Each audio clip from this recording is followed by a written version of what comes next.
Good morning, good afternoon, good evening, no matter what time zone you happen to be in. Welcome to Leaders Worldwide, a President's Distinguished Club. I am Isaac, the Sergeant at Arms. And if you are a guest, which I see we have some, and you have a G in front of your name, so I don't have to mention that.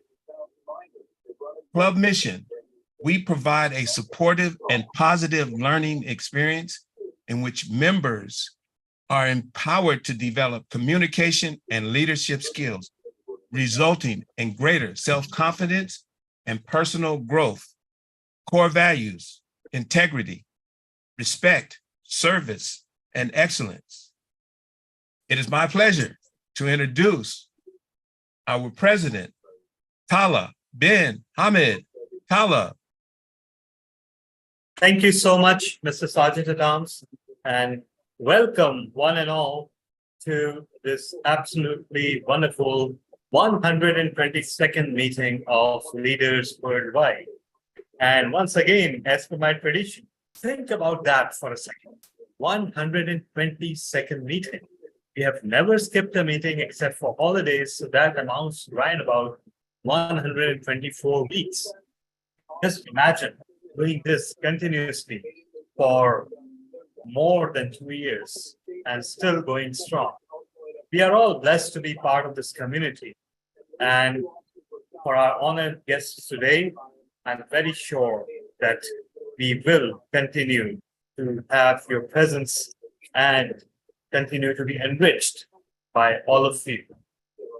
So we have a few guests today, but before that, I would like to draw your attention to something. And that something is being Toastmasters makes us somehow, even against our willingness, source of life advice. Have you ever come across so many Toastmasters, especially newbies, contacting you, how to go about our pathways, how to do projects, and then it extends. Once you establish a camaraderie with them, then they start asking you about their life choices, careers, discussing their personal issues. And it happens without you even knowing. And you know, today also it happened to me.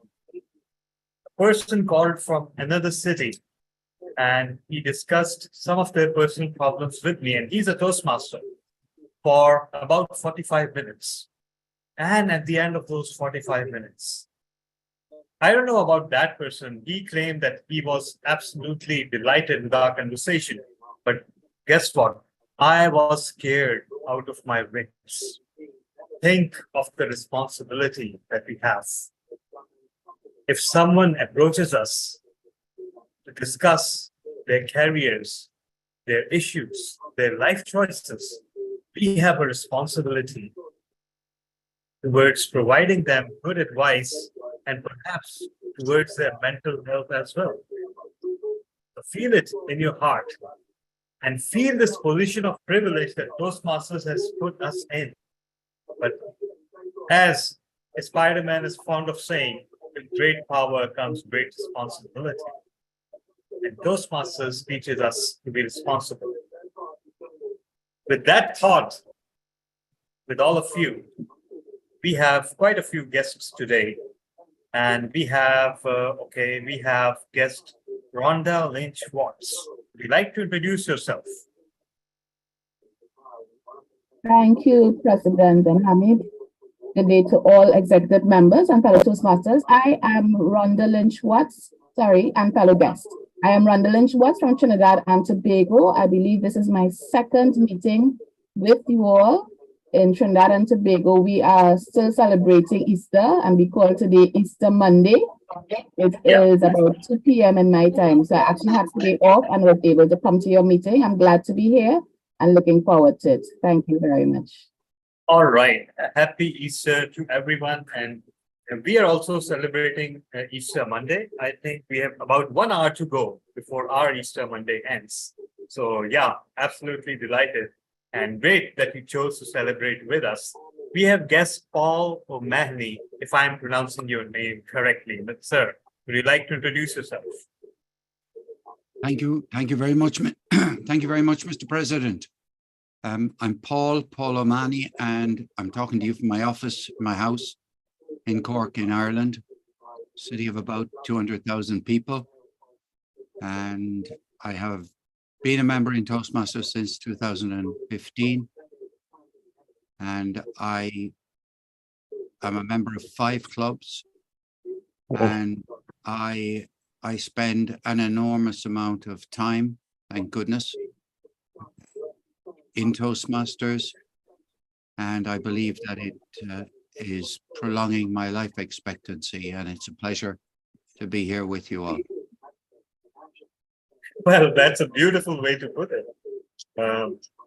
I don't know if it's prolonging our life expectancy, but it's certainly increasing the happiness in our lives, and that makes life worth living. So it doesn't really matter how long we live, as long as we live it meaningfully, like we are doing right now. Thank you so much. We are honored to have you with us, sir. Next, we have a guest from Bangladesh, and my God, it must be 12 midnight there. A guest, Khan Chaudhary. Would you like to introduce yourself? Definitely, I would like to. Thanks for allowing me to introduce myself. This is Kanjan Ali Chaudhary Siam in front of you all. As many of know me, Siam, that is my nickname. I come from very famous city in Bangladesh called Lakshmipur. And I also come from very traditional and conservative family. As a student, I have completed my HSC, which is called Higher Secondary School Certificate. Now I'm looking for abroad for my higher education. Actually, my major is psychology, so I want to work with people who those are like a teenager level or adolescent adult. I think nowadays most of the adolescent adults, they're involving with the mobile or online. So I want to give them some of I just try to inspire them with our preceptor time or right now reality. Thank you, Mr. Toastmaster. Thank you so much. Lovely to have you with us. And next we have Toastmaster Imran Rana, Leaders Worldwide's favorite timer ever. Would you like to introduce yourself? Thank you so much. Myself, Toastmaster Imran Rana, and I have been associated with Toastmasters since 2015. And at the moment, I'm sitting with my youngest daughter. That's all about it. All right. Your youngest daughter has great bedtime habits, so encouraging to see.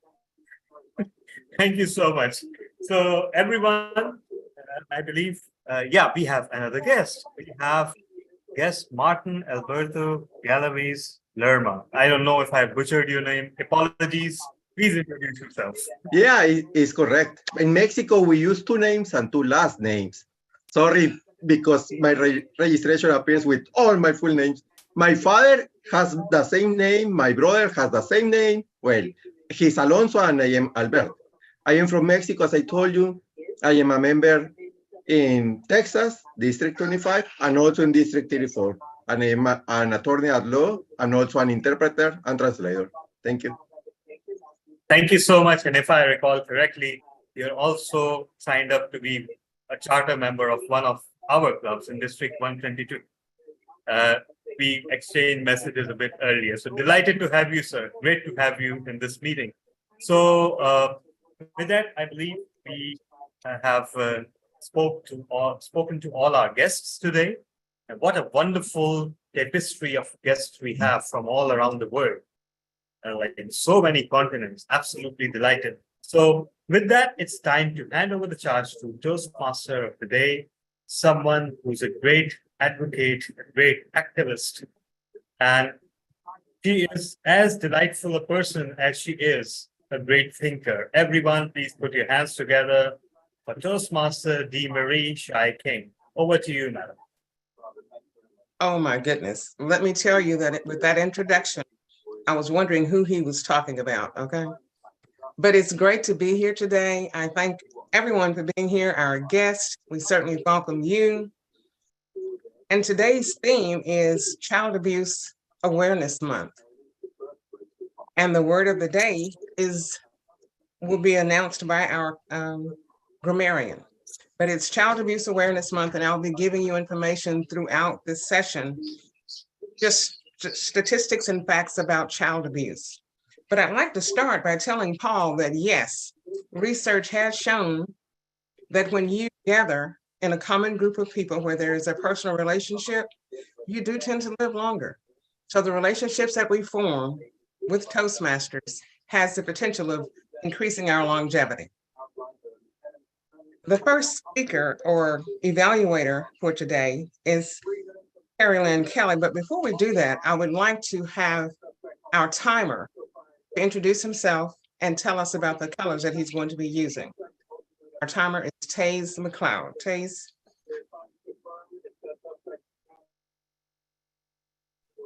Good day, good morning, good afternoon, or good night, wherever you are.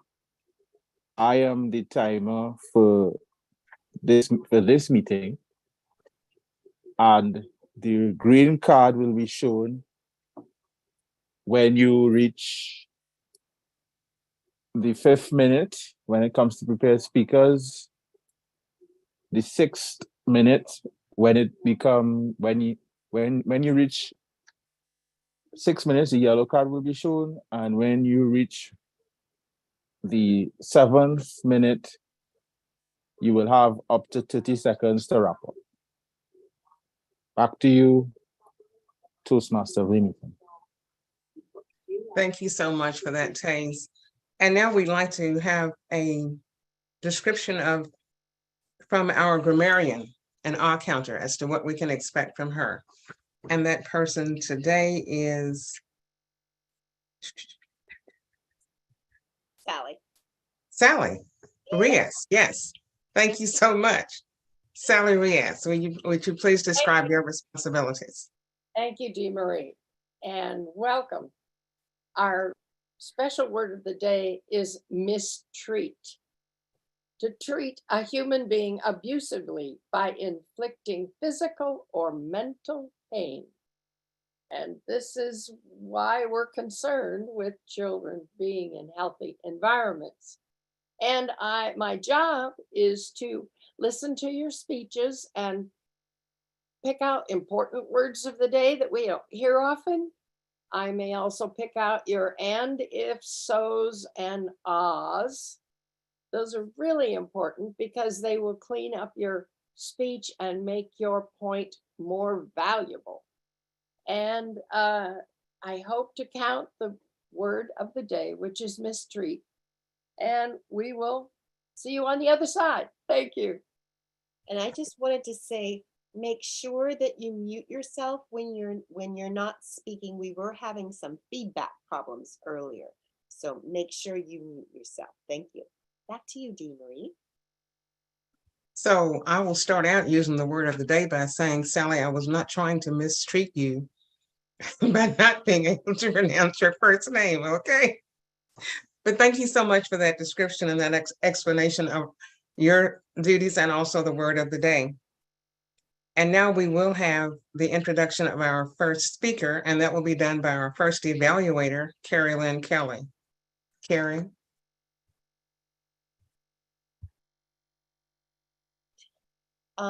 I will, who is she introducing? Because I think I need to read it. Carrie, are you there? Can you speak?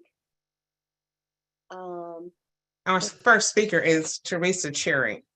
Okay, and Teresa, oh, I'm sorry, I should have prepared better. Teresa, what project are you focusing on today? Hang on a minute.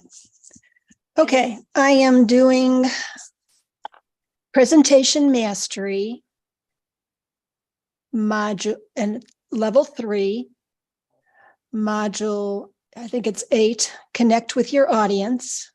Your audience. Okay. And I'll introduce myself if you want. That's okay. Now I know what it is. So Carrie will be the evaluator, but the connect with your audience, you either talk to a new audience. So we have some guests here. That's great for Teresa. But it's also about the subject that may be hard to understand, difficult to explain, and you can do that with people that you're familiar with. So her project is to connect with her audience. Back to you, Toastmaster of the day. Thank you so much for that explanation. So my introduction for Teresa says that she is a money problem prevention and resolution expert. She's in that business. And we have only 1 week until US taxpayers must submit their tax returns. So I'm sure she's aware of that, as all of us should be as well. Today, Teresa will discuss how to stop the stress and angst related to tax return filings. Teresa Cherry, prevention is the best cure. Prevention is the best cure. Teresa Cherry. Thank you very much for that. I'm unmuted. Great. Prevention is the best cure. I think most of us can agree with that. After all, we brush our teeth every morning so our teeth won't fall out. We bathe regularly so that we don't offend the people around us. We do so many things in anticipation of what the consequences will be in future. So today I'm here to talk a little bit about something that most of us have to do at some point in our lives, usually on an annual basis: taxes. Now, I know we have an international audience here, but not being completely versed in the various fundraising structures of governments around the world, I'm going to concentrate on the United States of America. And we have officially 1 more week until all the tax returns are due for members of our citizenship. One of the things that becomes a problem is when people are getting their tax information together at the very last minute. Now, for those of you in the audience who have filed, you've gotten your refund, you've spent your refund, you're ready to move on to 2023, this may not seem like a problem at all. But there are many, actually statistics show millions of Americans who are going to be burning the midnight oil over the weekend or during this week to get their materials together and their filings together. So first, I would like to suggest 2 courses of action that will help you breathe a little easier where filing your taxes comes into play. First of all, if you don't know or are not comfortable with the various numbers that need to be pulled together for your tax filings, take a deep breath. Don't worry about it. You can file an extension. Easy, easy, queasy. IRS.gov, automatically do it. Even if you fully expect to be filing on time and running to the post office at the very last minute, cut yourself some slack, extend the thing. You will then have until October 15th, actually the 18th this year, to file your taxes and be in compliance. The second thing I will say is, if you are one of those people that has found out that they owe money and they're like, oh, I owe money and I can't afford it. I can't pay the IRS. So many, and I will tell you, I deal with a good number of these people who become non-filers because they can't afford or don't have the money to pay their taxes on time. Well, here is number 2. If you owe money, pay something with your extension. I've had to give a lot of bad news to clients this year about owing money, and some of them truly do not have it. So file the extension, send something, send $100, send $50, whatever works. You are then officially in compliance. And when you file your return and the bottom line says, you owe, and this is one of the things I had to talk to a client about, you owe $43,000 in additional tax. Oops. One of the things about the Internal Revenue Service, and I think most taxing authorities, is that they will take an installment plan. You can set one up easily, actually online again. And so, okay, you'll pay a little bit of interest, but you will avoid getting into the trap of non-filing for year after year after year, incurring lots of penalties and interest that if you think you can't afford the taxes that you owe, the penalties and interest just make it worse and worse and worse the longer you wait. So 2 things to do for 2022. But gall darn, we are in the middle. No, we're just past the first quarter of 2023. So one of the things that you probably realize for those of you in business and who file estimated tax payments is not only are taxes due next week, the first estimated tax payment is also due. One of the things that so many business owners tend not to do, or maybe this is one of the bad things they do, is to use Uncle Sam as their banker. Not a good idea.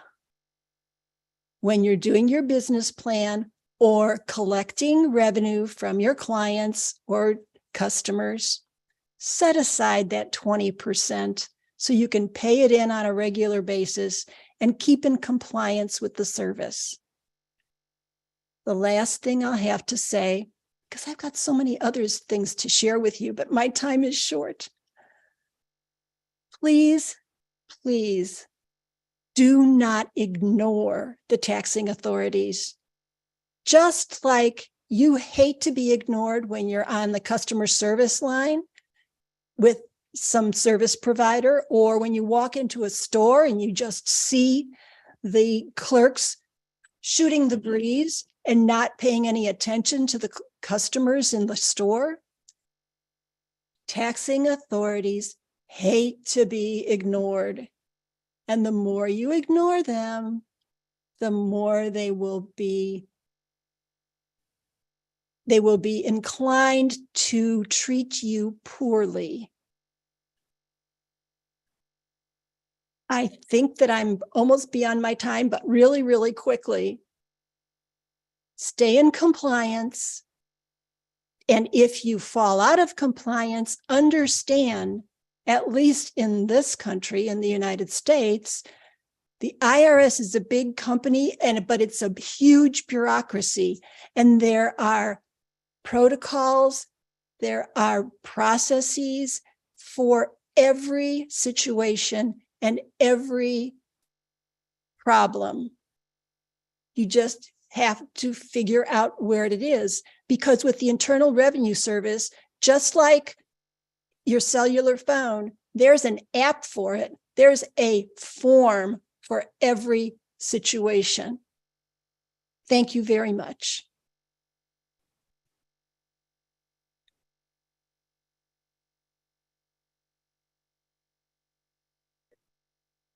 Thank you for that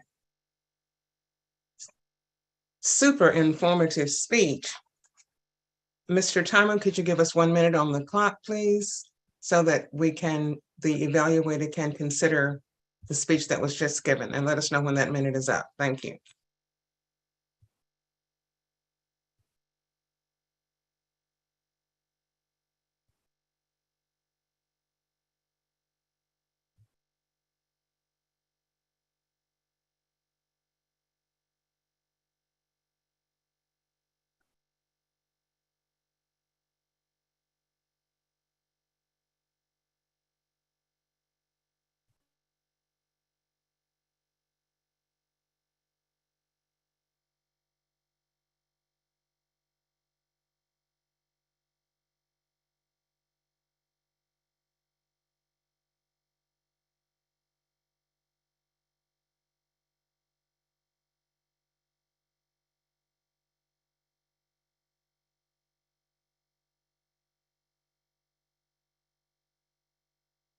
One minute is up.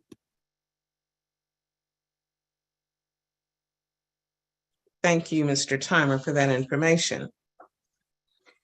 I'd like to share something with you before we introduce the next speaker. If you've ever driven past a playground, at the park, or at a schoolyard, what you will see are happy children running around playing on the swing sets or the slides, having a good time. But if you look closely, there may be children or a child in particular sitting to the side that seems somewhat sad and withdrawn. That child could be experiencing depression or PTSD because of some form of abuse that's happening somewhere in their lives. So in a situation where this is repeated and you know that there may be a problem, if you see something, say something. Our next evaluator is Teresa Cherry, and she will introduce the speech and path for Tala Ben Hamed. Teresa. Thank you very much. This is very interesting. Tala is going to do an icebreaker speech for his dynamic leadership path. So he's starting a new path to deliver on any topic as an introduction to the club, any style that appeals, and also to tell us a little bit about himself. It is quite lovely to have an icebreaker at the beginning of each path, particularly for accomplished speakers and accomplished Toastmasters, which Tala certainly is. So I'm anxious to hear his story, the eternal journey. Tala, the eternal journey. I'm sorry, I need to do an introduction before we have Tala to give his speech. And the introduction is, he is our illustrious president, but he is also the immediate past district director of Pakistan. He is a 5-time DTM already. And as we just heard from Teresa, he's also now giving an icebreaker for a new DTM pathway. He is a passionate Toastmaster, and I'm speaking about none other than Tala Ben Hamed. Tala Ben Hamed, the eternal journey, Tala Ben Hamed. You have the mic. Thank you so much, Madam Toastmaster of the Day. Everyone, am I perfectly audible? All Yes, right. sure. All right. Just give me a second. I need to display something. I just displayed it, and for some reason, it's not opening now. Just give me a few seconds, everyone.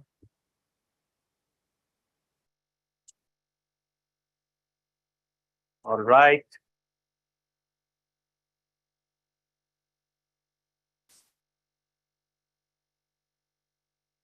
We saw that obituary. Yeah, exactly. That was supposed to be my background. And for some reason, now it's not appearing. Just give me, let me log out and log in. That fixes everything. Technical glitches. Always the case. Technology. Ah, when it works, it's great. When it doesn't, it's not. I always recommend a backup when you're giving a speech. That is, if your speech is dependent on technology, don't. I once flew to Los Angeles to demonstrate a new database for our examiners, 300 examiners for the Federal Reserve. And guess what? My technology didn't work, but I had handouts. All right, I'm back. And now it should work because the file is in use. You have a backup? Now, why on earth it is okay? You guys just saw that file, and right now it refuses to work. Do you So have a handout? Do you have something printed? just a second. Just saying that I always keep a backup up when I use technology. It usually doesn't work. All right. Wrong, something. Now it seems willing to work. All right. Yes, there it is.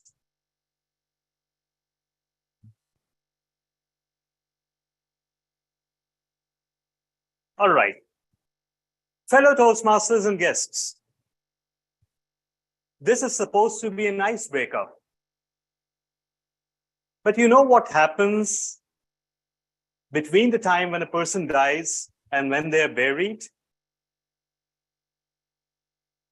They are buried in ice.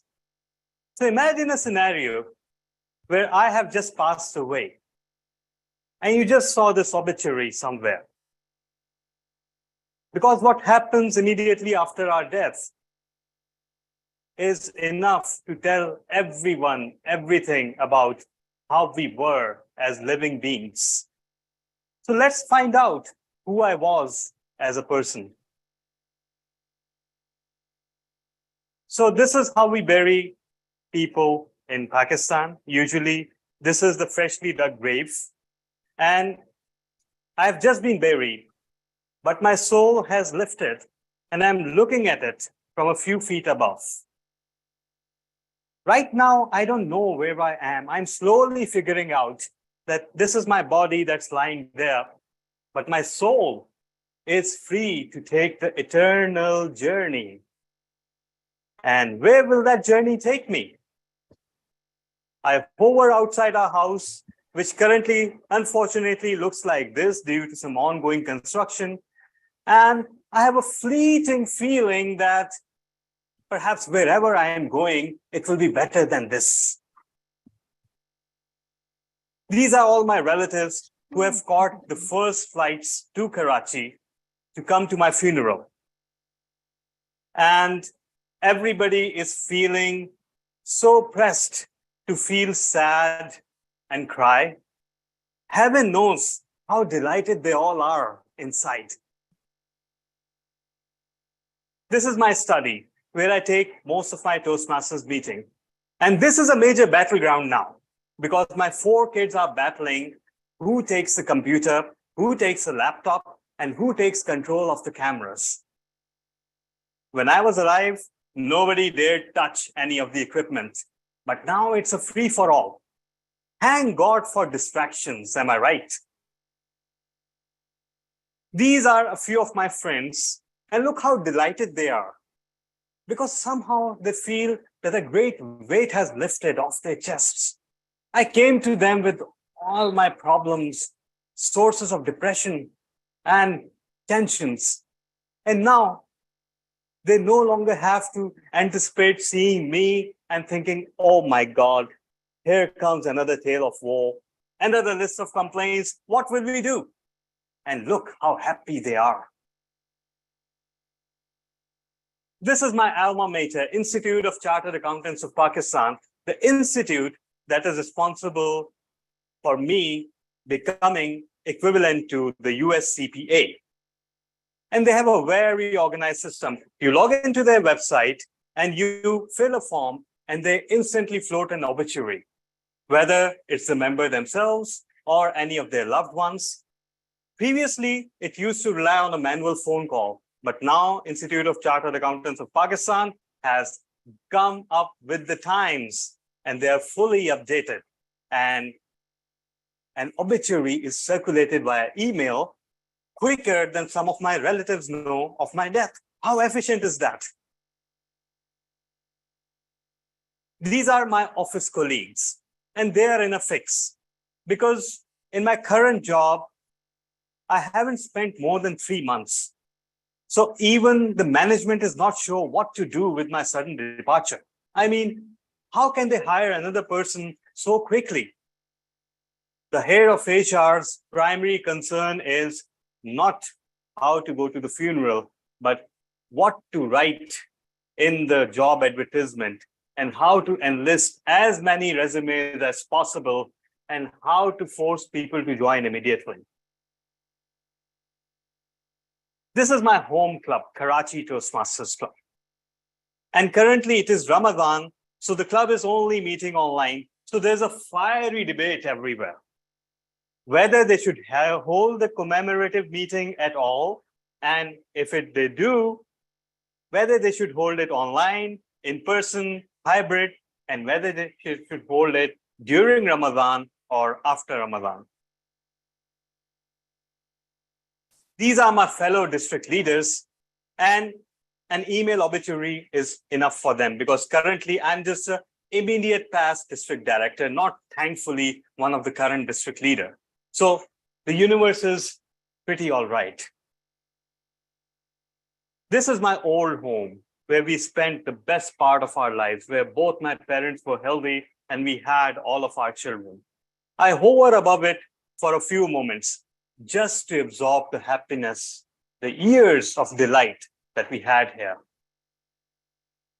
Then I hover up, and this is my city, Karachi, up from above. And I don't know where I'm going until I get to this place, my hometown, Quetta, a small town, a hilly city where I spent my childhood. I roam the street and they're as beautiful as ever. This is my school, and the building has expanded so much ever since I was a child. But I can still see myself walking and some of my teachers still teaching there. And finally, I rise above and above, and I encounter my father who passed away 3 years ago. And I call out to him, "Father, I'm here." At first, he doesn't look back. I call again, and then he looks back and he says, "Oh, I've seen you somewhere." And I ask him, "Why are you behaving with me like this? I'm your son." And he says, "When I was alive, did you think of me as your father? Did you call out to me like this when I was alive? Did you even look at me when I was bedridden for the last 6 months of my life? Whenever you reached home, I waited all day and I gathered up that ounces of energy to hug you just once in that day. And yet you barely took a look at me and moved on. And still, all these people that I've lost over the year, I encounter them one by one. And I come to realize that in this eternal journey, perhaps heaven is just another name for being with the ones we love. Over to you, Toastmaster of the Day.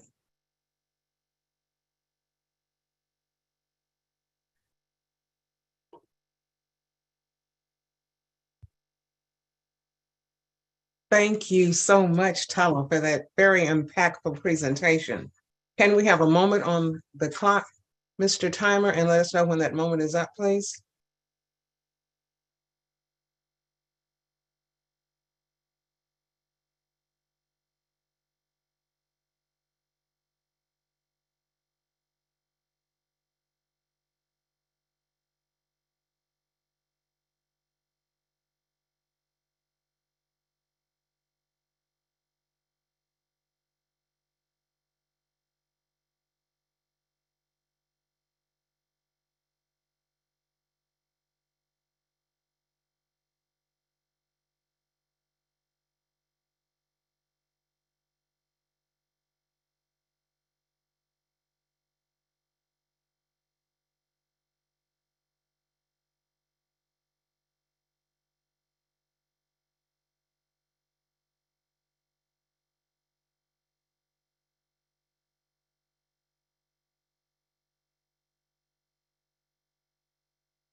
One minute is up. Thank you, Mr. Timer. Before we proceed, I'd like to give you another fact, and all of this information is coming from the CDC that says there are 4 types of abuse: physical abuse, sexual abuse, emotional abuse, and just plain simple neglect. And I'm saying all this so you can apply some thought processes to it. And we're not trying to make anyone feel guilty or overwhelmed. This is just a reality of life. Now I'd like to have our timer explain the timing process for our evaluators so that we can have evaluators 1 and 2 evaluate the speeches that we've just heard. Mr. Timer. Thank you, Toastmaster of the meeting.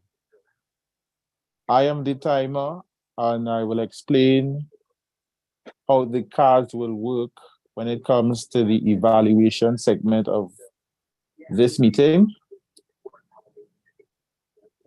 The general evaluator will see the green card at, correct me if I'm wrong, at the 2nd minute or the 3rd minute, someone? At 2 minutes. Right. You'll see the green card at 2 minutes. You'll see the yellow card at 2 minutes, 30 seconds. And you will see the red card at the 3rd minute. When the red card is up, you will have 30 seconds to wrap your evaluation up. Back to you, Table Topics Master. Thank you, Mr. Timer. And we will have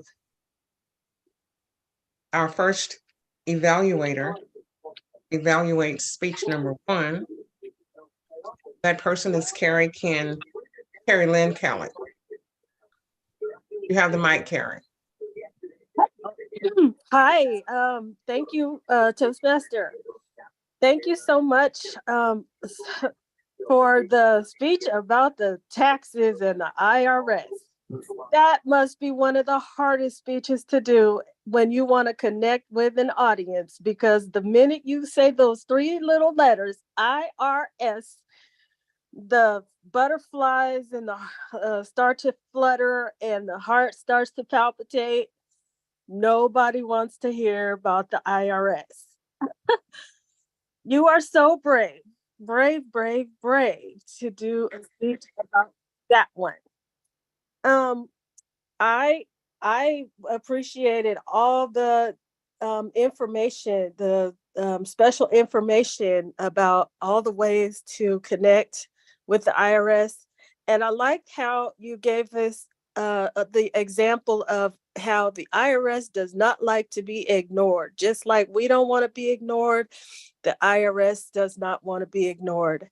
I believe your speech gave us valuable information to deal with situations that come up when it comes to dealing with taxes. And I really appreciate all of it. And I think maybe a stretch goal for you when you have to do a speech about the IRS is to find some more humor. You got to find a way to make jokes about paying taxes. I don't know where you're going to do it, how you're going to do it, but I think that is one thing that may help with the connection to the audience, because you have to pull us out of the heart palpitation and panic mode when you're talking to us about the IRS. Other than that, I think your speech was well delivered and full of good information that we can all use. Thank you, and back to you, Toastmaster. Thank you, Carrie.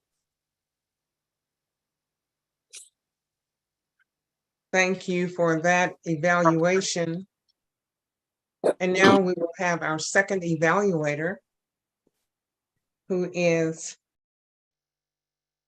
Teresa Cherry, and she will evaluate Taliban Hamid. Teresa, the mic is yours.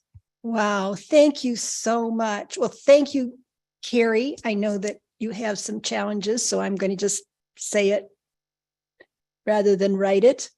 And Tala, wow, what an absolutely beautiful approach to not only sharing with us your family and your work and your school, and taking it from the point of view of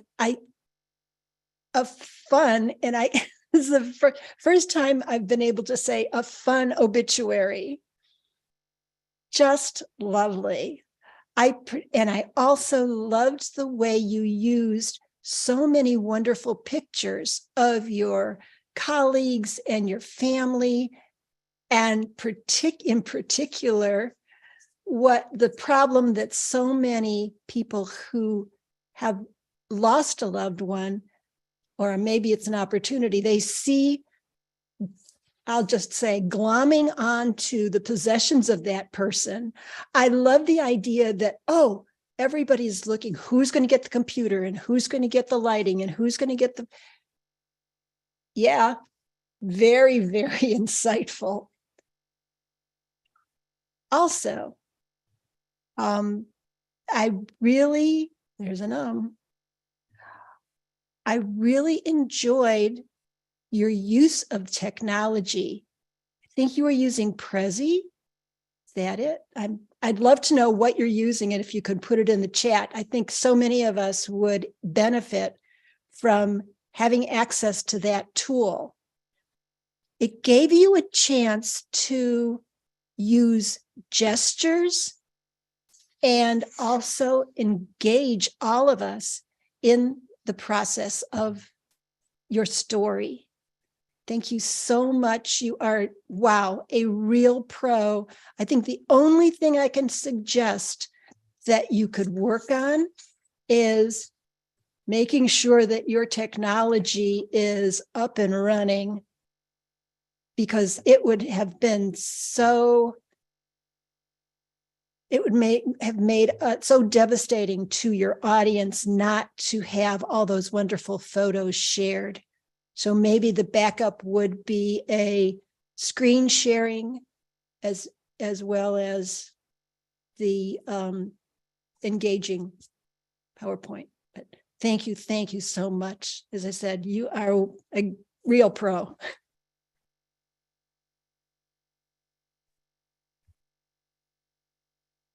Thank you so much, Teresa, for that evaluation. I would like for our timer to give us 5 minutes on the clock, please, and let us know when the 5 minutes are up.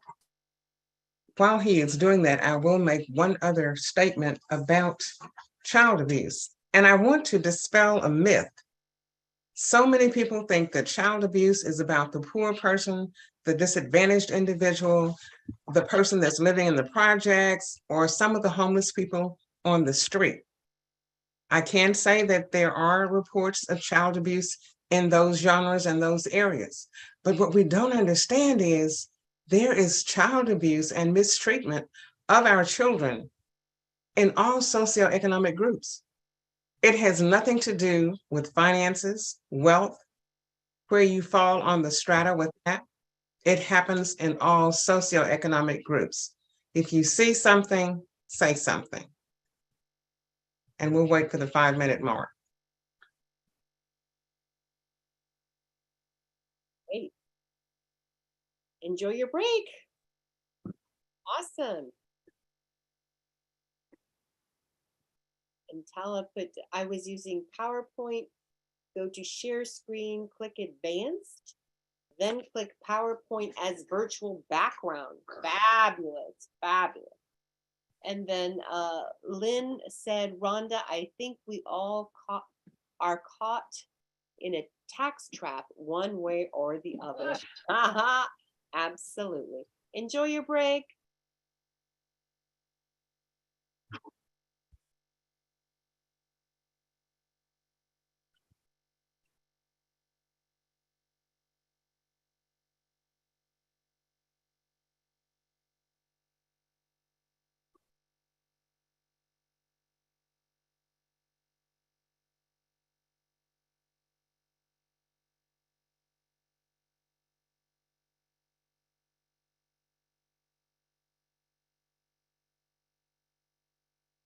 Tala, that seems so easy to use it as a virtual background. Just put it in as virtual background. That's great.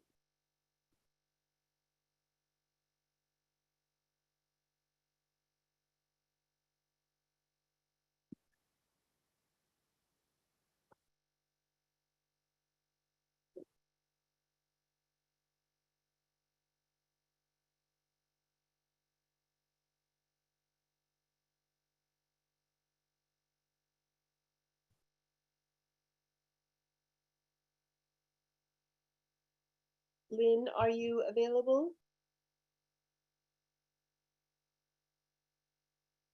Yes, I am.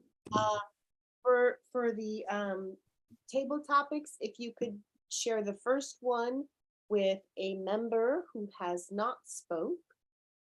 Okay. Or if we don't have any, I think I'm the only one, so don't call on me. You can absolutely call on Paul O'Malley is a guest, but he is a Toastmaster, so he could demonstrate for other guests. Any other guests that want to volunteer? I voluntold you, Paul. Right. Okay. No one's listening to us chat here. So you're saying if they leave the room, that's their risk. You're saying Paul O'Malley, okay. Apollo Mahoney. Not, my name isn't O'Malley. Oh, Mahoney. I'm reading. I corrected myself. Actually, the phonetic, it might be easier to just think of me as an Omani. Omani. It's fine. Thank you, Paul. Omani. As if I'm from Oman. Omani. Perfect. I'm related to the Armanis, the fashion people in Armani. Right. I won't tell them how to spell. Cynthia, who else do you suggest? Well, there's Rhonda Lynch. I would have them volunteer. Of course. Is a Toastmaster, but Khan Chowdhury is from Bangladesh. You are not a Toastmaster, right? You're a guest, and maybe you could try a question after a couple of our Toastmasters go. Would that be okay with you, Khan? I'm just going to call on him. Okay. Okay. Great. Because he may not be here right now to chat, to defend. Is our member. She's also here. You could also, why don't you call on Alpana first, because she's a member that's not speaking today. Okay. Speaking next week. Yeah. So you're saying yes to Alpana? Yeah, at Alpana. You can call on Taser as well. Well, you're the timer. So we like to take someone that's not have a role. You have to be creative with your timing, with how you describe it. Yeah, and I'm gonna Sally and I are gonna see Alpana on Wednesday. Time is up. Going on our tour. Okay, great. Come back. Thank you, Mr. Timer. I would like to give you another fact about child abuse so that we are not guilty of mistreating the subject matter as well as the children. These are some startling statistics. It says that at least 1 in 7 children have experienced child abuse. And in 2020, 1,750 children died of abuse and neglect here in the United States. I want you to ponder that. Next, we will have an introduction of evaluator number 3 by evaluator number 3, and that's Tala Ben Hamed. He will do the introductions for the speech by Carrie Kelly. Our president, Tala, thank you. Thank you so much, Madam Toastmaster of the day. Our third speaker for the day is Carrie Lynn Kelly. She is doing her path Visionary Communication, and the project, once again, is Connect with Your Audience. Present a speech on a topic that is new or unfamiliar to club members to practice adapting during the presentation, adapt to the audience's reaction to maintain engagement. The duration of this project is 5 to 7 minutes, Mr. Timer. And for the speaker and the typo, I hand the charge back to our Toastmaster of the day. Thank you so very much for that. So because this is a contest speech, there is no introduction per se, but I will say, Carrie Kelly, the silence is very loud. The silence is very loud. Carrie Kelly, you have the mic. If I can help somebody as I pass along, if I can cheer somebody with a word or a song, if I can show somebody they're traveling wrong. Hello, everyone. April, as you know, is Child Abuse Awareness Month. I am a child abuse prevention advocate.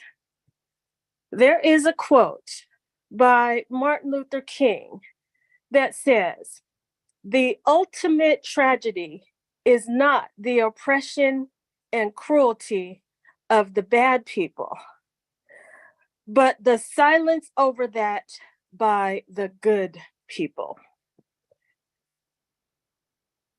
The title of my speech is "The Silence is Very Loud." Child abuse is very oppressive and cruel. And I could share personal stories of the cruelty and oppression that I suffered when I was adopted into 2 different abusive families. But I won't go there today. Let me just tell you one thing that you need to know about me is that I am legally blind because of child abuse. I have enough eyesight to get in trouble, but not enough to get a driver's license. And I have seen the way some of you people with normal eyesight drive, and I could drive just as bad.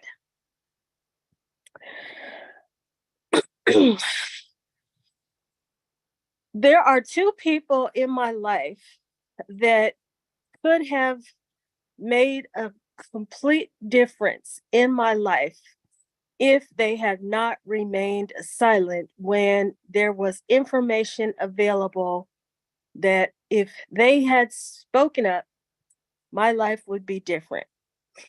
The first one is the social worker that placed me in the second abusive home. I was all grown up, married, and living my life when I met her again in person. I met her because I went after my birth story. I wanted to know what was going on and how I ended up in the system and why I lost my eyesight. As I went looking for that story, she connected with me and we met in person. What she said to me was that when she met the parents that she would place me into this family, she did not like them. They didn't seem like a loving couple to her. However, she placed me anyway. Her silence was very loud. The second person that could have made a difference was a relative in the very family that that social worker placed me in. She told me when I was about 21 or 22 years old, how when I was in the process of being adopted, she didn't feel that the house I was going to live in was a safe place for a little girl. She didn't feel good and she didn't think that my adoption was a good idea for this family. But she never said a word before I got adopted. Her silence was very loud.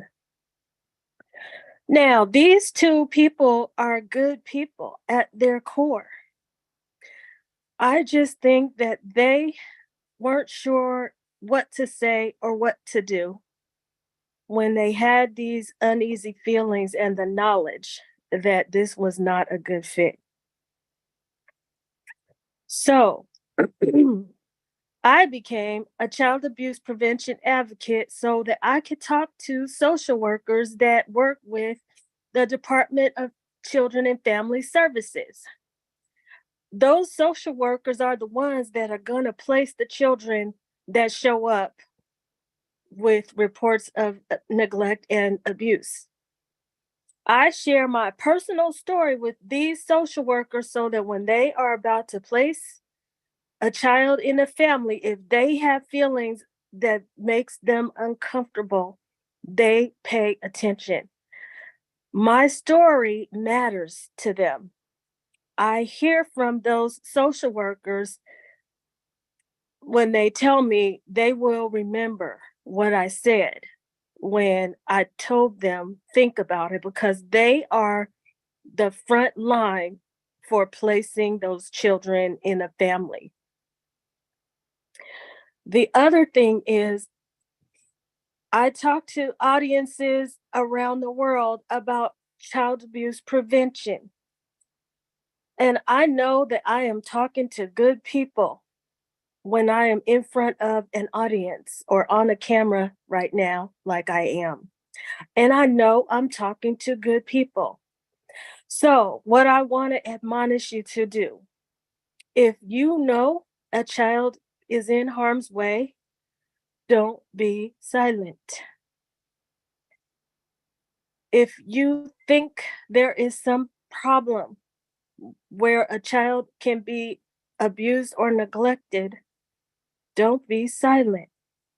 I know I'm sounding like I'm lecturing and all of this, but I'm coming from the space of experiences that I don't want another child to go through. So, if you see something, please say something. If you know something, please do something. So my story shall not be in vain. Back to you, Toastmaster. Wow. Can we have 1 moment on the clock, Mr. Timer, and let us know when that minute is up? Thank you.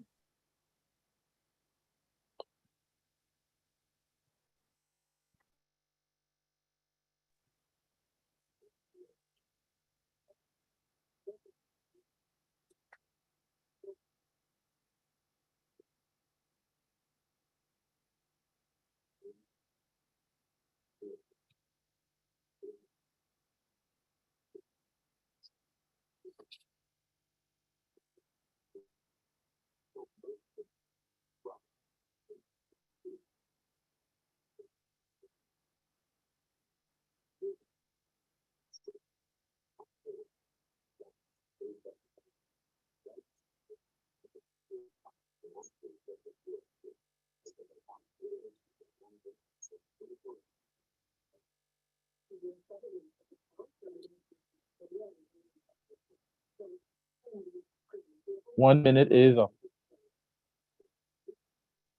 Thank you so much for that, Mr. Timer. My last comment concerning child abuse awareness. A child is simply asking for our kindness, our love, so that they can increase their self-esteem. And when we show kindness and love, it helps to provide a positive, safe space for that child's healing, because the child does have to heal. When I mentioned PTSD, these are thoughts, recurring thoughts that that child has of this horrific thing that happened to him or to her. They have to heal, and we can help by just being kind and acknowledging that we have done what we could to help. Mr. Timer, will you please explain the evaluator timing, and we'll do our last third evaluation.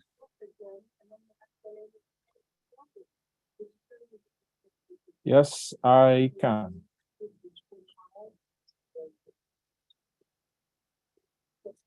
Evaluator timing.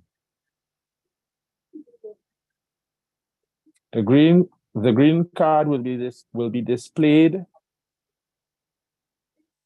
at the second at 2 minutes. Yellow card, 2 minutes and 30 seconds. Red card at the 3rd minute, and you will have 30 seconds to wrap things up. Back to you, Toastmaster of the meeting. Thank you so much for that, Taze, our timer. And now our third evaluator will be Tala Ben Hamad, and he will be doing the evaluation for our third speaker, Carrie Kelly. The floor is yours, sir. Thank you so much, Madam Toastmaster of the Day. How on earth do you even evaluate such a speech? Carrie Kelly did not deliver this speech. She has lived this speech. She has lived every minute of it. But since this was a contest speech, I am bound to give some feedback. So you made a brilliant start by singing. It immediately grabbed our attention. And by the way, absolutely delightful singing voice you have, angelic and soothing. And then you topped it off by a quote by Dr. Martin Luther King. Staying silent is like being part of the abuse. That was the first wake-up moment for all of us. You have a very expressive voice, and you injected a bit of humor at the most unexpected place, where you told us about your driving. And we were all expecting that you would say, I could drive just as well as any of the sighted people, but you said that I could drive just as well. And that was delightful. That really, really gave me a start. You have a storybook tone, which has just the right mix of emotion and matter of fact. Because you know what? You cannot be too emotional. You cannot be too affected while telling your story, because then it comes across as artificial. But your balance is perfectly right. You used your speech title, Her Silence Was Very Loud, at the best place possible. It made the maximum impact. And then you gave a very nice pause. And finally, your message, don't be silent. Say something if you see something. And neglect is also a form of child abuse. Now, a few improvement areas. Perhaps there was no need to mention Child Abuse Prevention Month, because child abuse happens all around the clock in every country in the world. And that took away precious seconds from your speech. You did not need to say that the title of my speech is this. Your camera angle could be a little bit improved. Your camera could have been a little bit higher. And when you said that no need to go there today, when you were on the cusp of mentioning about your experiences with your 2 abusive adoptive households, I believe there was no need to say, no need to go there. Instead, you could just have sagged into this transition that I lived through 2 abusive households, and that is how I lost my sight. That would have been a simple transition without you appearing to be taking a U-turn from where you wanted to go.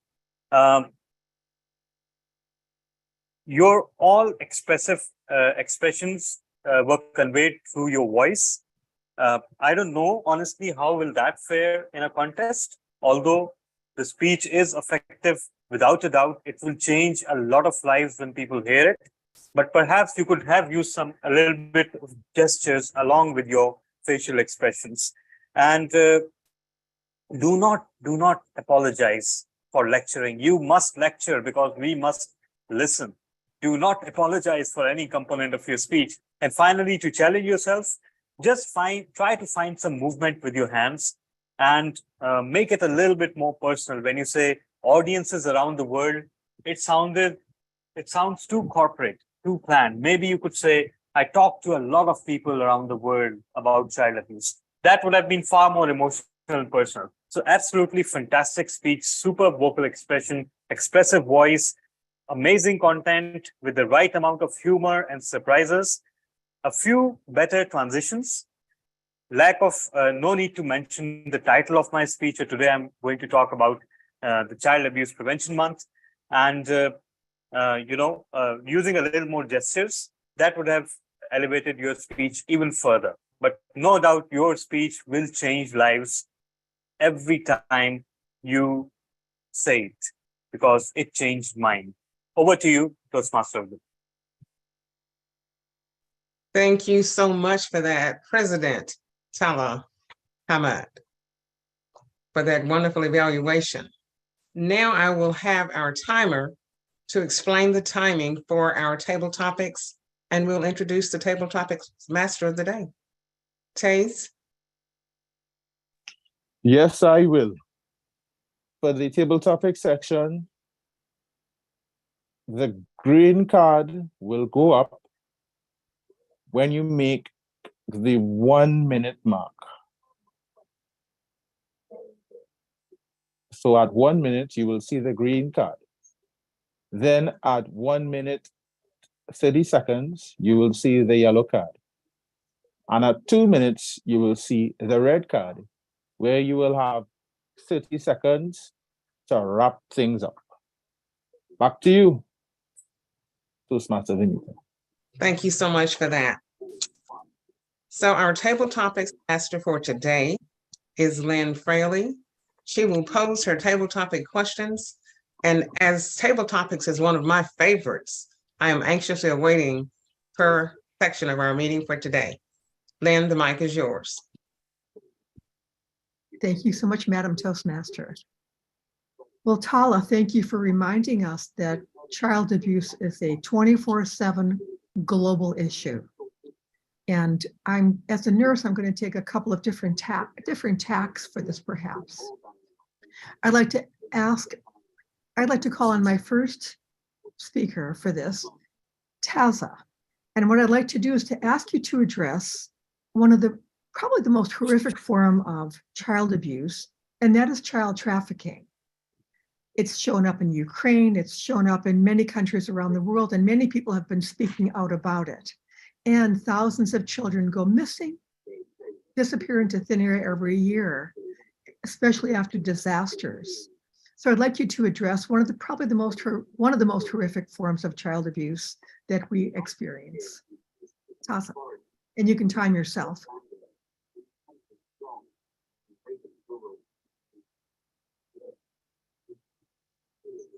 Hayes? I can time, Taze. This is Isaac. Oh, That would be great. Hayes, do you want to respond to the question? yes, I was so lost when she said Tassa. I thought someone else, some woman, I thought a woman was named Tassa, so I was ready to time Tassa, not realizing it's me, Taze. So sorry. So sorry about that. Could you just repeat that question one more time? I wasn't focusing on it at all. Sorry. Very briefly, one of the most horrific forms of child abuse that we have as a culture, and has gone on for many years and all around the world, is child trafficking.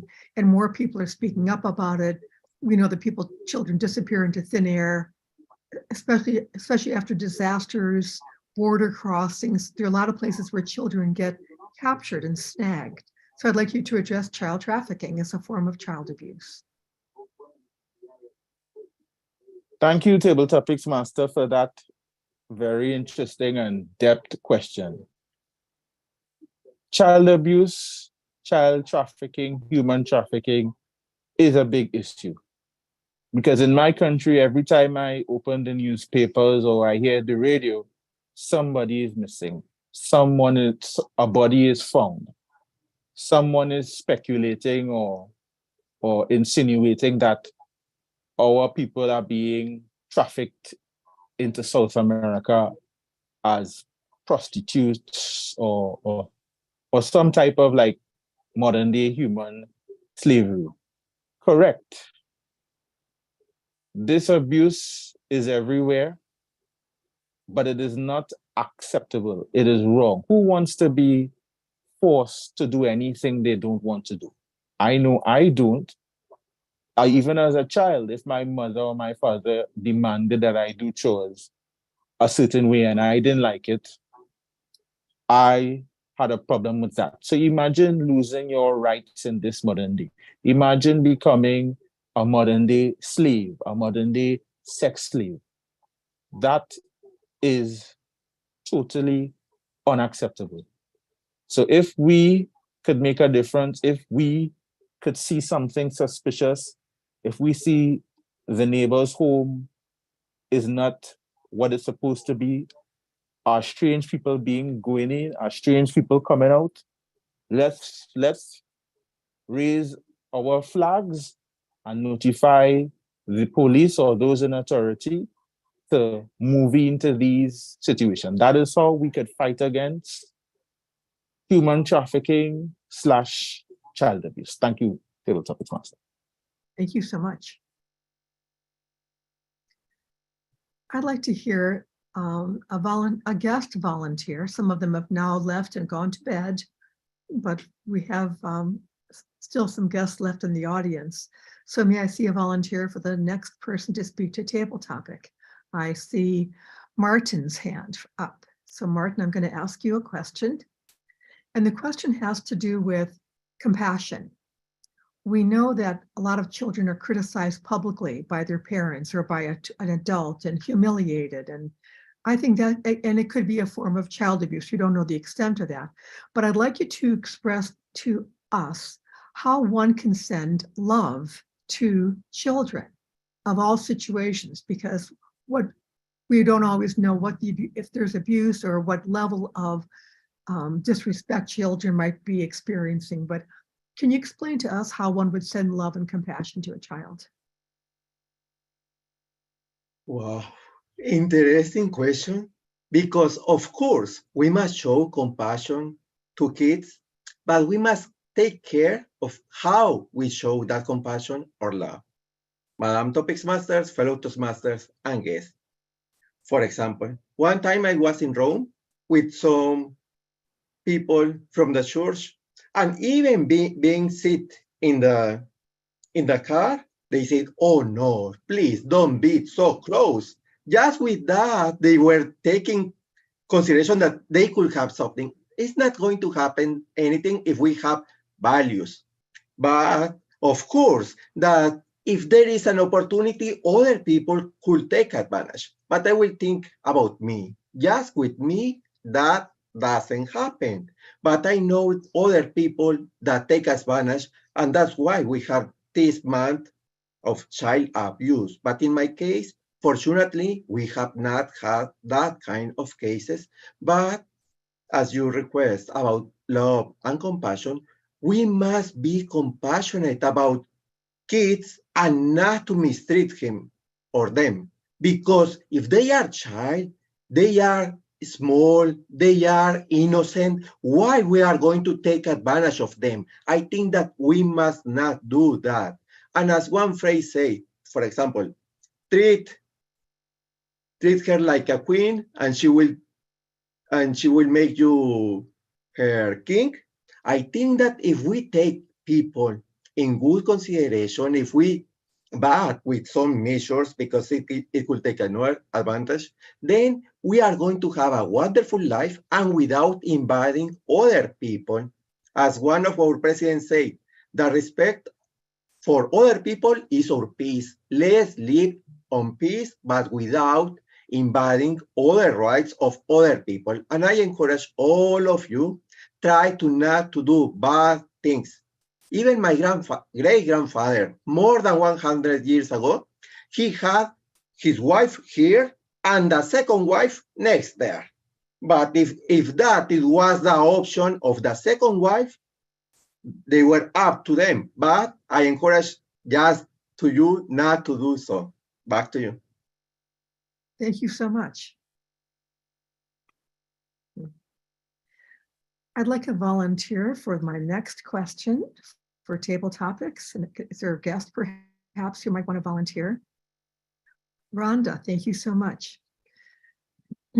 Recently, there was a legal case being brought against a hospital because the woman at the age of 13 was given a double mastectomy because she was choosing to be a boy.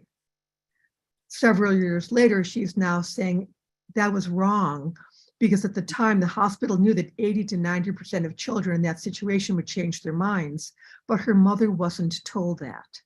So the question would be, if you know an adult who has a very difficult challenge regarding the healthcare of their child, how might you support the parent in thinking through something like that?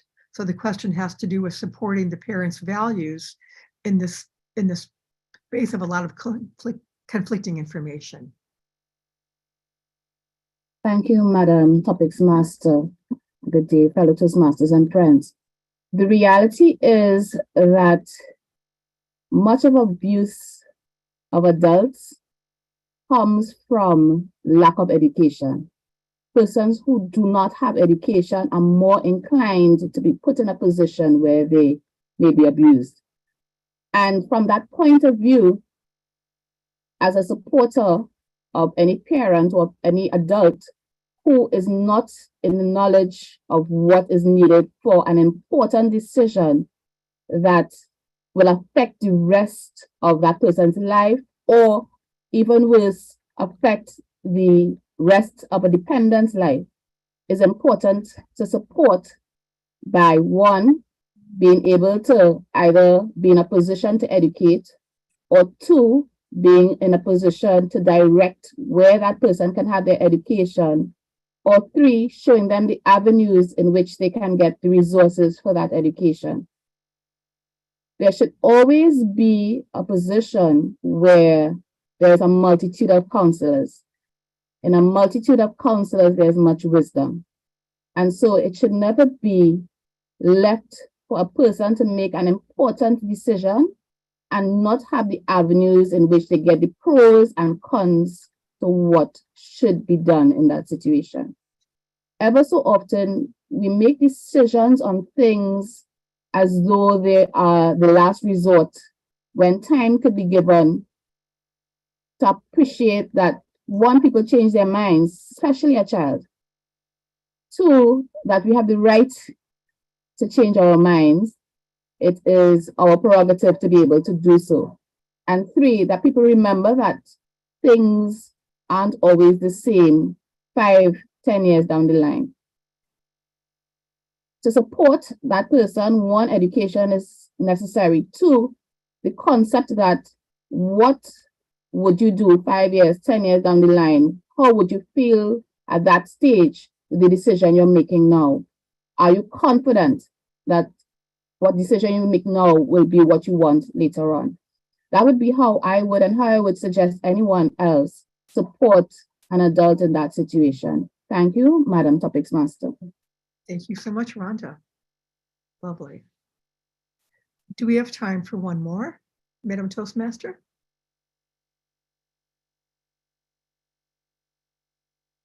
I think we can do just one more. All right. Yeah, I see. Have a volunteer for. All right. I see Paul Omani was quick with his hand. Thank you so much, Paul. So, Paul, I have a question for you, if you'd like to address. Sometimes we see parents who are quite frustrated with their children in public. And we know that when they're acting towards, the way they're acting toward the children in public is pretty much what they do at home, if not worse at home. How might you, and I'll also say I have a psych mental health background, and one of my colleagues said never talk to a parent in public about how they're addressing their child. But I don't agree with that. I think we can do the dance. So besides saying what a lovely child you have, which is one way to engage a parent, what might you offer to a parent who you believe is having challenges as a parent, which we know could potentially lead to some child abuse? So it has to do with how one might gently offer resources. I remember going to the supermarket and standing in a queue to pay for my baggages. There was a man in the next queue, and the child was crying. Child was about 4.5. The child was crying loudly. The man was very angry. He turned around to the child who he was holding in his hand, and he gave the child a slap across the back of the head.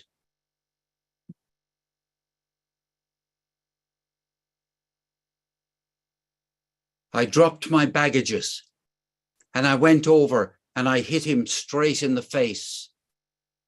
I knocked him out. And I grabbed the child and I ran out of the supermarket. And I took that child home to my house and I kept that child safe, but I never told anyone. Oh yes, that's a tall tale. What can you do when you see something that could be a one-off moment where somebody has been crushed by so many different cares and concerns? They might have the IRS after them. They might have the police after them. They might have goodness knows what they might have after them. And they lose it. And you're watching. Are you the judge? Are you to say, oh, that was a bad thing that was done. That means that child is at risk. I must call the police. Oh, it's heartbreaking to know what to do. There is no formula. There really isn't. If you only knew what was going to happen next, it would be easy to know what you should do now. Topics master. It's easy to be wise after the event. I hope I don't have to make such a serious judgment call tomorrow. Thank you. Thank you, Paul, and not expected from an Irishman, the tall tale. It's right up there with the obituary. And I will turn my table topics back. Thank you for allowing me to do table topics, and back to you, Madam Toastmaster. Wow. Oh my goodness. Thank you so much, Table Topics Master. And I want to say thank you to all the respondents. Oh my goodness. So what I would like right now is for everybody to unmute and say the word mistreatment. Mistreatment. Mistreatment. Sure. Mistreatment. There we have it. Everybody has used the word today. Okay. So the next item on our agenda would be for our timer, Taze McLeod. I'm sorry, let's go with the grammarian first. Let's do our grammarian and our counter, Sally Reyes. Thank you. Thank you. This was a monumental task to attack such a serious situation, and to see someone do it as a joke to get your attention. I think that's very interesting. And I would like to say that everyone at least said it once, and Tala 2 or 3 times, Marie 3 times, Teresa 4 times at least, and everyone else 1. 1 from Cynthia. Teresa 1 Carrie 2 ums and an and. The most interesting thing was the words were, Jesus, glamming, I think Marie, Marie used it. Teresa, glamming, very interesting, unused word. And all the hints that she gave us about using humor and staying in touch with the tax person. So thank you. Impactful was one of my favorite words. Thank you.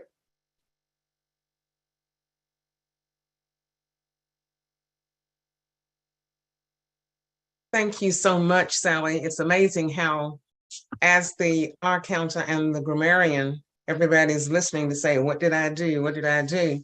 But her job is to really help us do it better. And she does such a phenomenal job of that. So thank you so very much. And now we will have Taze to give us our time on the various speakers and situations. Thank you, General Evaluator. I will do the timers report, and it begins with Teresa Sherry, 8 minutes, 30 seconds. Ooh, sorry. Yeah, that's yeah. And Talha Ben Hamid, 7 minutes, 28 seconds. We have some work to do there. Carrie Kelly as an evaluator, 2 minutes, 5 seconds. Teresa Sherry as an evaluator as well, I believe. 2 minutes, 52 seconds. Carrie Kelly, prepared speaker, 7 minutes, 7 seconds. Talha as the evaluator, 4 minutes, 22 seconds. We have some work to do there. Table topics, T's, I saw my time for a brief second, half a second there. So I think it was 1 minute something, so I know I'm in time. Isaac, could you tell me the time, please? The exact time? Isaac, 1 minute 38. Okay, thank you. Thank you very much. Martin, 2 minutes, 27 seconds.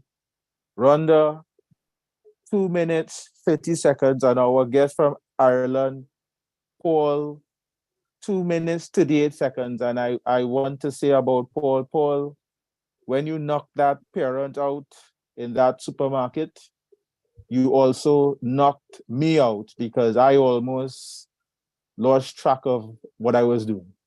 Back to you, General Evaluator. Thank you so much for the time, Taze.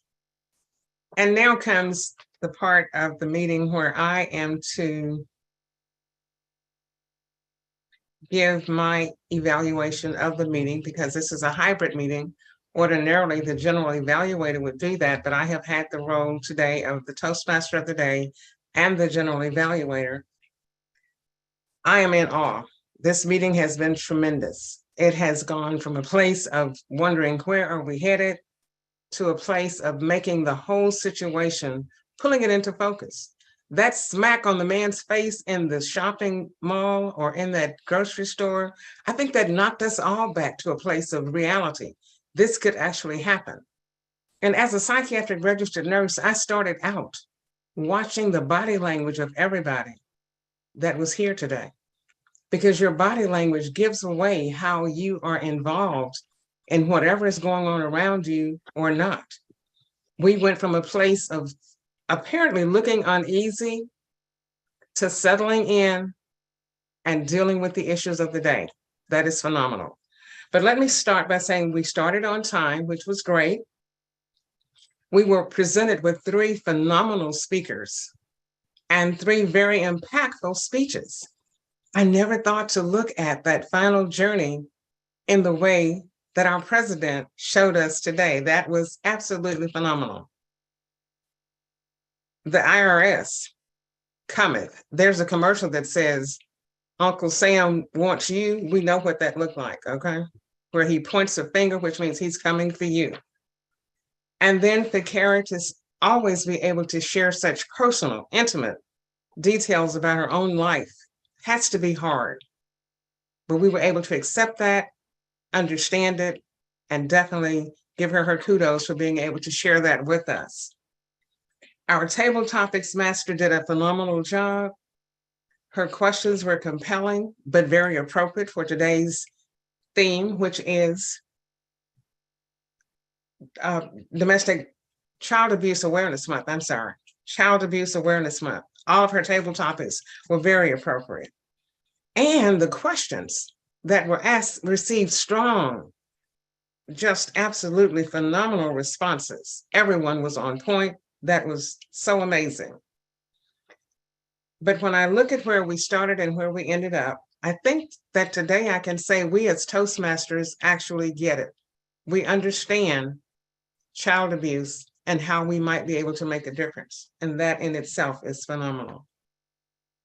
The responses that we received to the table topics were like the crowning, the frosting on the cake, because those responses were very passionate, insightful, and it showed that everybody understood the theme of the meeting for today. So I want to thank everyone for their participation. I would say that this meeting was a huge success. Thank you for being here. To our guests, you participated in the table topics. You were a vital part of our meeting, and it takes everyone to make the meeting a success. There's a saying that teamwork makes the dream work. Our dream was a reality today. Thank you so much. And I return the meeting at this point back over to our president, Talibin Hamid. Thank you. Thank you so much, Madam Toastmaster of the day. And you neglected to mention one thing. Of course, why would you? Because you were the journal evaluator. Your inspiring messages in between all the segments about what child abuse is and what we should do about it. When you said that neglect is also part of child abuse, that made me wonder that makes us, majority of us, abusers of some kind, even without us realizing it. And that was absolutely life-changing for me, and I hope for everyone else as well. And the way you educated us about child abuse with little snippets of information in between the segments, that was worth every penny. So thank you so much for opening our eyes today. It was amazing.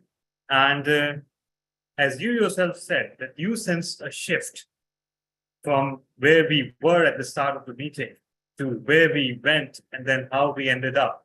So if I speak for myself, child abuse is something that surrounds us. It's all around us. It happens all the time in every country. And the way we see it is something, if you ask me, something too big to be able to do anything about it. It's so pervasive. It's so constant. But that was the starting point. And then when you started speaking, and then when we heard the speeches, especially when we heard Kerry, then we thought that, we cannot perhaps change the world and we cannot stop all the child abuse that's going on. But what we can do is stop at least one instance of child abuse for the ones that are happening around us. There's nothing stopping us from doing that. So when you see something, say something, at least we can say something. So thank you so much for that. And all the speeches were absolutely phenomenal. Our table topics speakers were also fantastic. It was one inspiring meeting all around. So as is the tradition now, first of all, we have another very important event coming up that is very important for our club. And that is two of our contestants will be competing in the division contest. And you know what happens after the division contest? The district contest. We have Michelle and we have Lydia. And I have no doubt in my mind that they have the division in the back. So let's start seeing them on the podium already. Believe in the power of affirmations and join the division contest to support them. Can anyone guide me precisely what time is the division contest? Cynthia, would you like to? How many hours from now is the division contest? At 6 p.m. Pacific time. So the time now. 6 a.m. Okay. So it's around 5.5 hours. Yeah. So it's about 6 hours. Is that right? 6 hours. Less than 6 hours. 5 hours. Less than 6 hours. 5 hours. Almost 1 o'clock. So yeah, about 5 hours from now. Yeah. Yeah. Thank you, United States, for reversing the daylight savings, because now my time and Pacific time is perfectly aligned with just the difference of AM and PM. So thank God for that. So 6 p.m. your time means 6 a.m. my time. Anyone who can join to support our champions, please do so. And with that, we bring ourselves to the end of this meeting. And today, can anyone tell me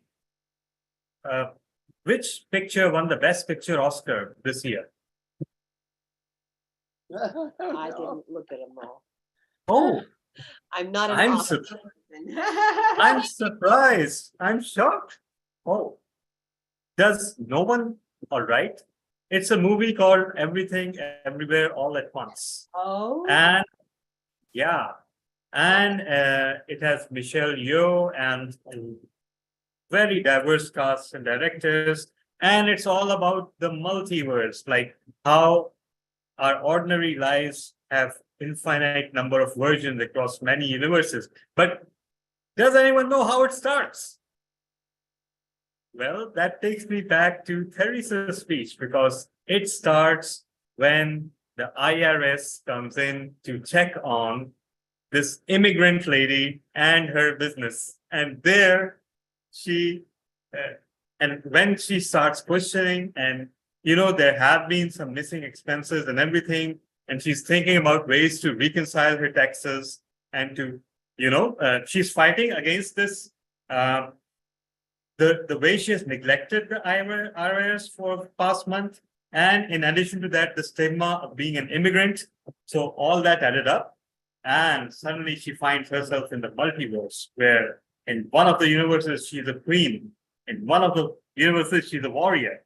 But guess what? That IRS auditor is present in all the universes. So, so today, I'm in the mind of offering our valued members and guests everything sandwiches. So you share your thoughts and takeaways from the meeting, and in return, you get a virtual sandwich on which you can have anything and everything. So let's start with our guest Paul O'Mani. I hope I'm pronouncing it correctly. So what are you taking away from the meeting, sir? I'll tell other people that I've been to a club which was socially engaged, which was devoted a whole meeting to practicing the skills of communicating about a very important issue.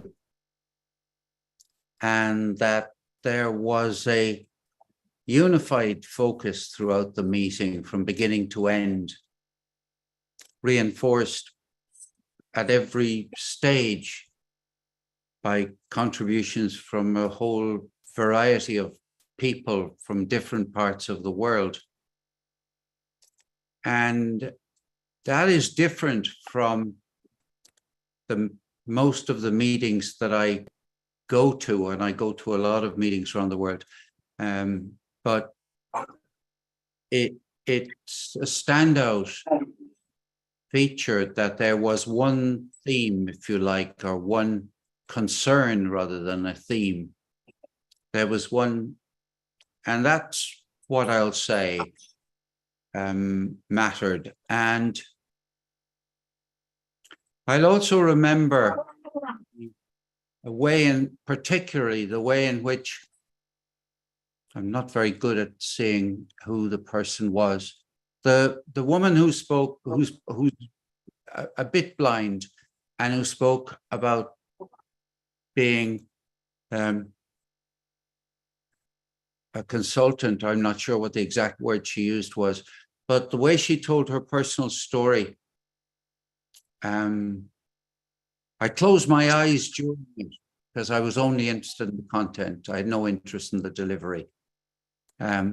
So I was I thought every single word of this speech is worth listening to. So they're the impressions, the first impressions I have of this club. And thank you so much for being so welcoming.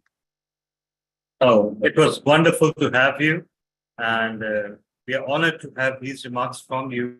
It was indeed one of the most homogeneous and well-coordinated meeting in terms of its theme that I've ever been to. So what would you like on your sandwich? Oh, on my sandwich, I would like a large dollop of ice cream, please. Ideally, honeycomb ice cream, with cherries in the ice cream and with sprinkling of chocolate on top. The whole sandwich suspended on top of a piece of meringue, which has been slowly baked in the oven overnight and is still a bit gooey. Oh my God. Mr. Paul, you have left me speechless. And I believe everyone is speechless. The imagination that you've put into that sandwich, I'm really wishing that you can even will it into existence if you think about it hard enough. Someone has to make the sandwich. So right now, accept just a virtual copy of the sandwich. Just imagine as I'm throwing it to you, and please catch it. And let us know how it tastes. But it sounds amazing. It sounds exactly the kind of sandwich that would be in everything, everywhere, all at once. So yeah, now we move on to our guest, Rhonda. What are you taking away? Thank you, Mr. President. I think I put on a few pounds just hearing that sandwich. So that might be one of the things I'm taking away with me.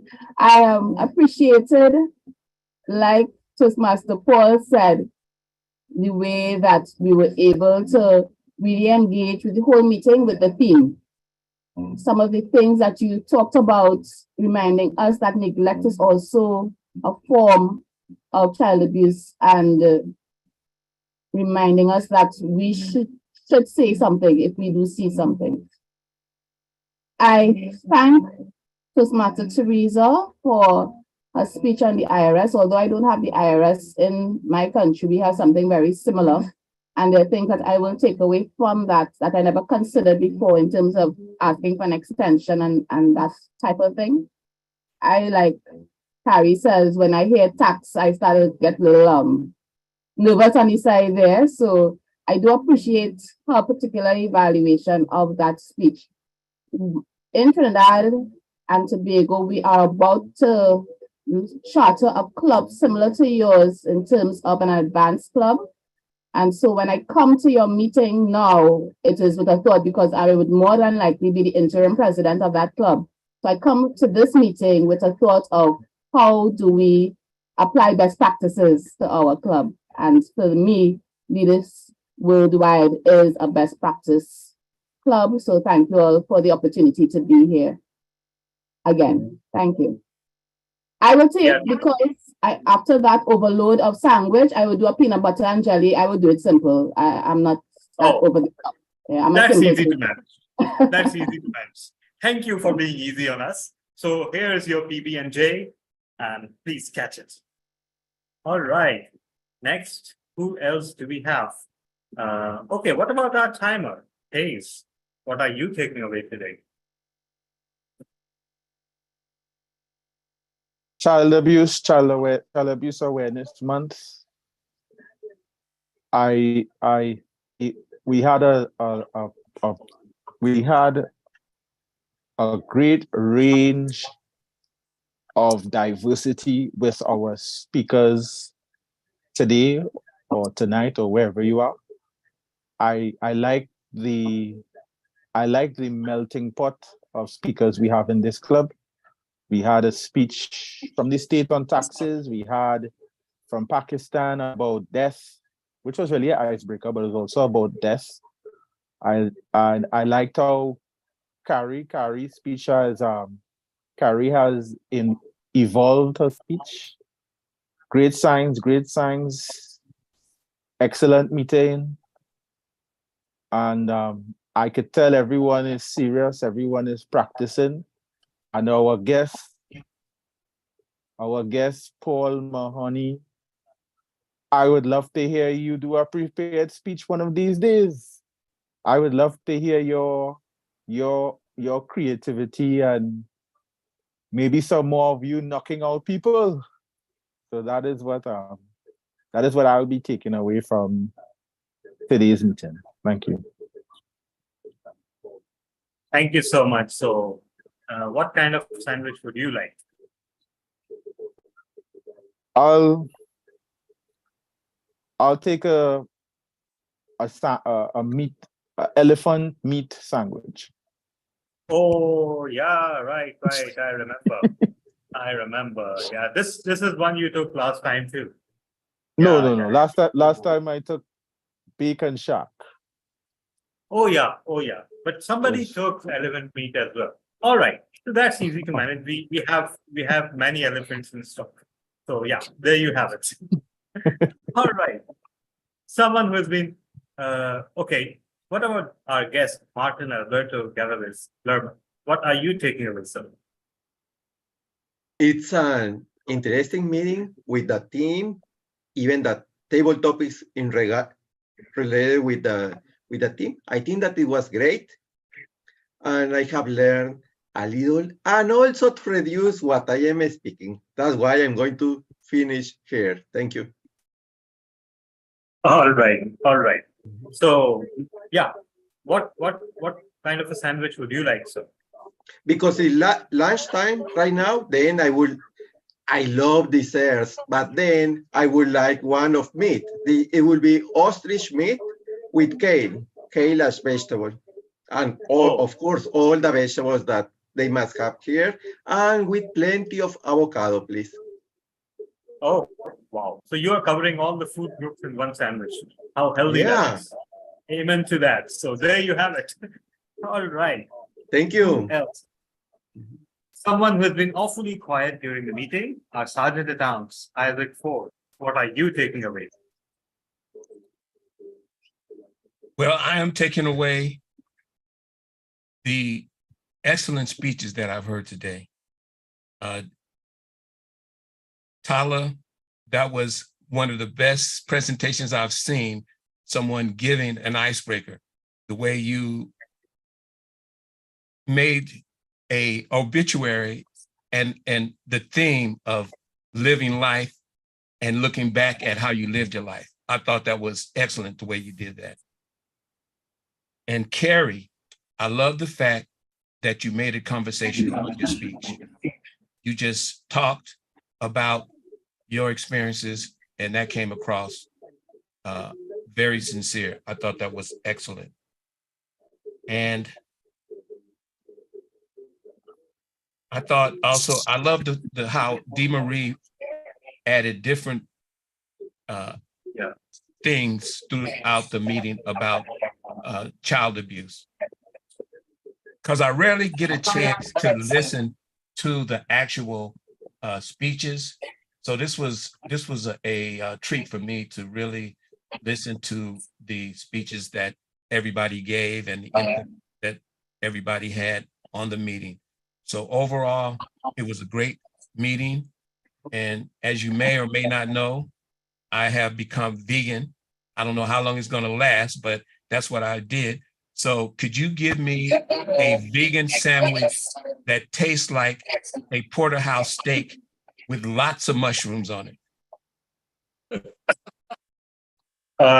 All right. Yeah, I think lots of companies like Beyond Meat are doing that. So yeah, it will take me a bit of time. I don't have the ingredients right now.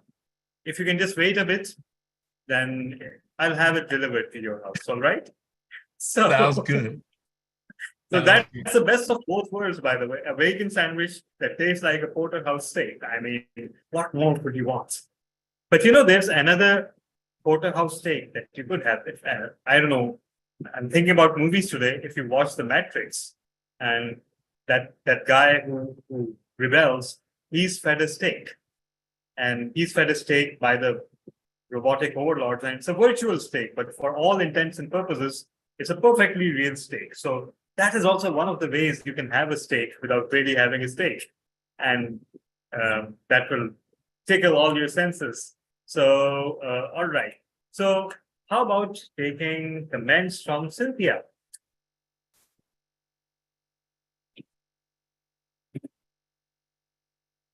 Yes, and you forgot, Isaac, about Teresa's speech, the IRS speech, which that's fabulous. And especially if you could work some more humor into that, which I know you can channel your inner Lucille Ball and make that really funny. But fantastic speeches. Just Carrie's is over the top. She's really changed that and upgraded it. So she's coming out as the advocate rather than the victim. And I think it's just brilliant. It's just brilliant. Yeah. And Tala, wow. An icebreaker as your own obituary. I love that. I love that. I will say in 2 weeks, it's at our same time, we have all our roles filled because of the TEDx pod that we're doing. So everybody's speaking on their TEDx speeches, which I know Carrie's is going to be her TEDx speech. I don't know, Tala, if you're going to make your obituary your TEDx speech. That would be phenomenal. And Teresa, hey, your tax speech, maybe your TEDx speech. I don't know. But we're going to have a special presentation by Dee Marie. She's going to be talking about general evaluation, and she's going to use Taze as well as going to be part of her speech as a demonstration of it, because he's going to be working on a project to bulk out our general evaluators and try to book them 6 weeks in advance. So that will be really great. And they've been working together really hard to bring us some great information about the general evaluation. So I just want to say this meeting was fabulous, and Leaders Worldwide is fabulous. We're just really stepping up and stepping out. And I'm glad that Rhonda's coming to get some best practices. I think we have a lot to share. We're very innovative and different in what we do. And I love it. And I do want a sandwich. I want a meat sandwich. I want, what's it called? Provolone cheese. And I can't eat cheese much, so I'm going to savor that. The provolone cheese on, what is that called? It's steak, but it's called cheesesteak. Cheesesteak. Oh, wow. But I don't like the peppers and that. I'll take grilled onions and cheesesteak and provolone cheese, or add some pepper jack cheese. That would be great for some spice, and some jalapenos on top. Slather it some mayonnaise and heat it up, and it will be toasty. And I love that for lunch. Thank you, Tally. Oh my God. Oh, that sounds delicious. That's and so delicious. That with the dessert from Paul O'Malley. So yeah, it sounds too good to miss. So I'll make one for myself as well, and I'll send one along to you. So yeah, there you go. So we have time we have exactly 1 minute left. So who would like to come forward and earn a virtual sandwich with their comments? What did Who would it be? Oh Perhaps Yeah, Sally, what about you? I think I'd like a Hawaiian sandwich under a Hawaiian tree right now. How do you spell animal? Animal. I think this has been really fun meeting. I have enjoyed it and have been enriched by it, but I'd love a tree and sunshine out by the Hawaiian Ocean. Thank you. All right. California ocean is great, and it has one of the best landscapes according to the National Geographic. Welcome here. Me at the And ocean. you've brought us to that wonderful realization that good food is nothing without good ambience. So I love the fact that you define the ambience beforehand. So that's also a learning point. So with that, it is my honor and privilege to bring this absolutely phenomenal meeting to a close, and hopefully see you all in exactly 5 hours. And if not, then in our next meeting, which is in around a week away. So goodbye, everyone, and see you.